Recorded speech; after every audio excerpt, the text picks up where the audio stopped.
Hey guys! Welcome back to my channel.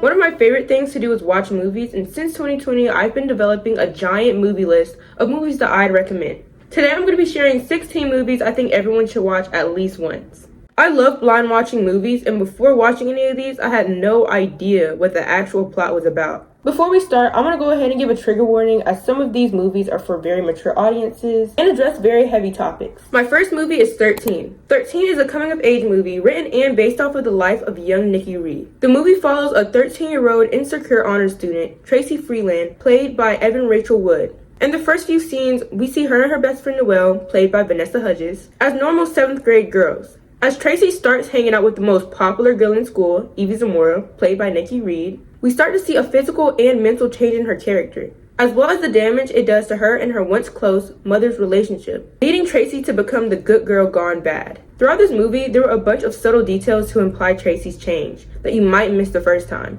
like the vibrant colors that they used to show her innocence, which slowly transitions into darker, harsher colors throughout the film, or the hidden posters of Evie's eyes that appears in multiple scenes more and more destructed, hinting at her self-destruction. I really enjoyed the 2000s fashion in this movie. In the beginning of the movie, Tracy dresses more childlike, and then as she experiments more with her style, gets into a more rebellious teenager-like fashion. It's actually crazy to me how the actors were 13 and 14 when filming and writing this movie. This is a very sensitive and emotional movie, but it is one that I'd recommend to any teenage girl, especially when entering high school. Ginger Snaps is the original inspiration for the movie Jennifer's Body.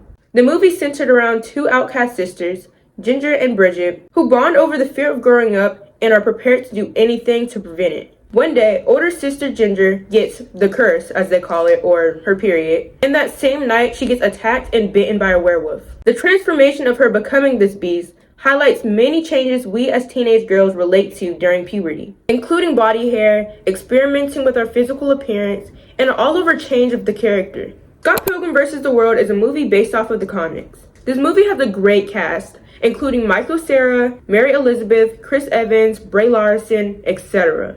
It takes place in Canada. The main character, Scott Pilgrim, falls for the girl of and in his dreams, Ramona Flowers, a new girl in town from America. As Scott hopes to start a romantic relationship with her, he soon learns that in order to do so, he'll have to fight her 7 evil exes. The movie is filled with humor, exciting and colorful visuals, and a very interesting plot, which makes this movie a very entertaining watch. Waves is a visually stunning and emotionally intense A24 film. It explores the complexes of family dynamics, individual identity, and the consequences of one's actions from 2 different perspectives. The movie has an amazing soundtrack featuring songs by Frank Ocean, Tame Impala, and Kendrick Lamar. In the first part of the movie, we see from the perspective of Tyler, a D1 high school football player in a romantic yet toxic relationship with his girlfriend Alexis. Tyler finds out that his girlfriend is pregnant and they're not on the same page, resulting in their breakup.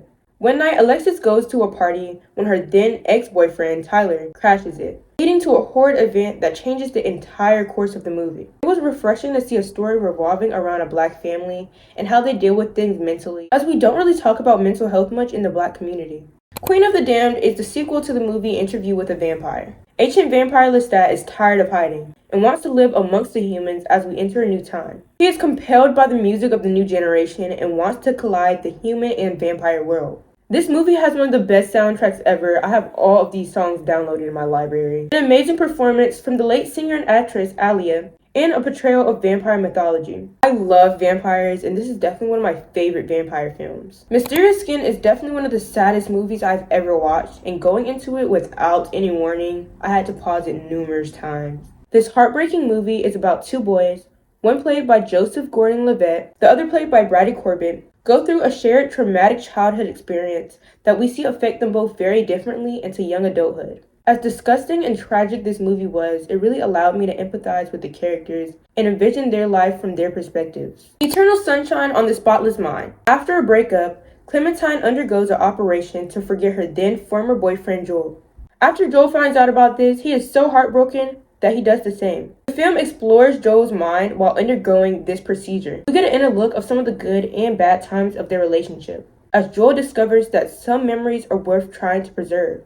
I admit, at first watching this movie, it was very confusing, but as the storyline progressed, I fell in love with it. The blend of comedy, passion, and romance offered a unique perspective of enduring the nature of our emotions. Moonlight is a visual masterpiece. This Oscar-winning film captures the life of Chiron, a young black boy growing up in Miami in his stages to manhood as a child, teen, and adult. In the film, we see the several different obstacles that builds up his character. Living with a neglectful mom who's fallen victim to the crack epidemic, living in poverty, and coming to terms with his sexuality while living in the South surrounded by a bunch of toxic masculinity. The visuals and storyline of this movie is beautiful and serves as a great representation to queer black youth.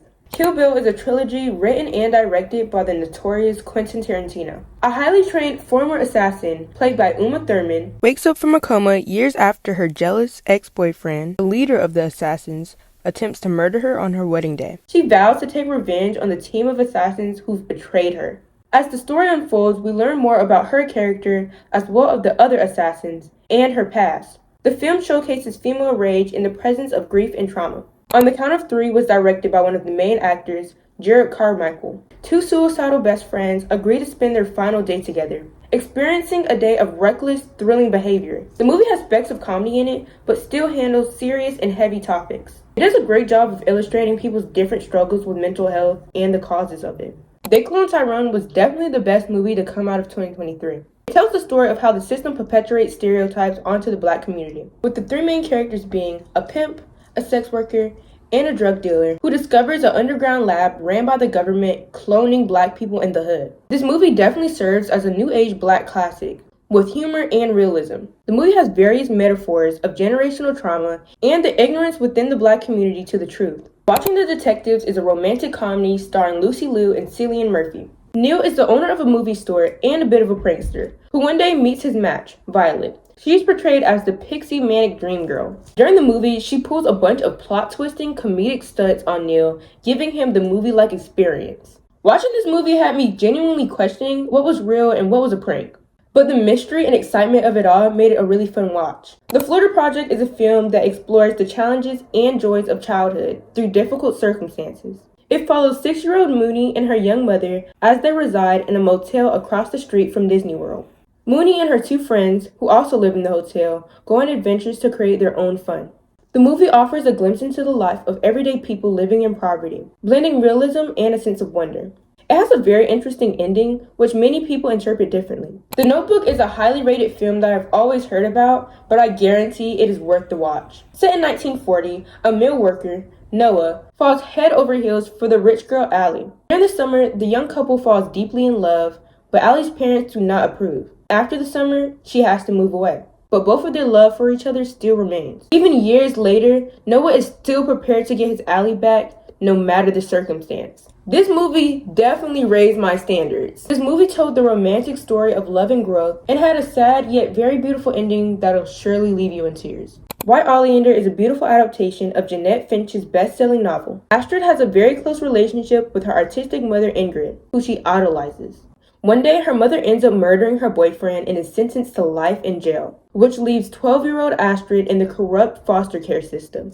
As she moves foster home to foster home, she undergoes changes mentally, emotionally, and physically as the impact of her environment. The movie includes themes of self-discovery, the search of belonging, and a relationship between mother and daughter, and is a heartbreaking and impactful film. Precious is a heart-wrenching adaptation of the book Push. The main character Precious has grown up being sexually abused by her own father and has even birthed a child and is pregnant with another from the abuse. She has a jealous and neglectful mom who just lets the abuse happen, taking her anger out on her daughter and viewing Precious as her competition. Precious is 16 and unable to read or write. She daydreams as a way to escape the harsh reality of her being treated as a slave by her vicious mother. She seeks for a change when she's offered the opportunity to transfer to an alternative school. The film features a remarkable performance from both Gabrielle Sidibe and Monique, who received a Best Supporting Actress award for her role. This movie addresses very heavy topics such as rape, poverty, neglect, and the importance of education in such a raw and honest way. Thank you guys so much for watching this video. I hope you guys check out and enjoy some of these movies, and let me know if you do. I have many different movie suggestions, so let me know if you want a part 2. Bye! Thanks for watching! Bye!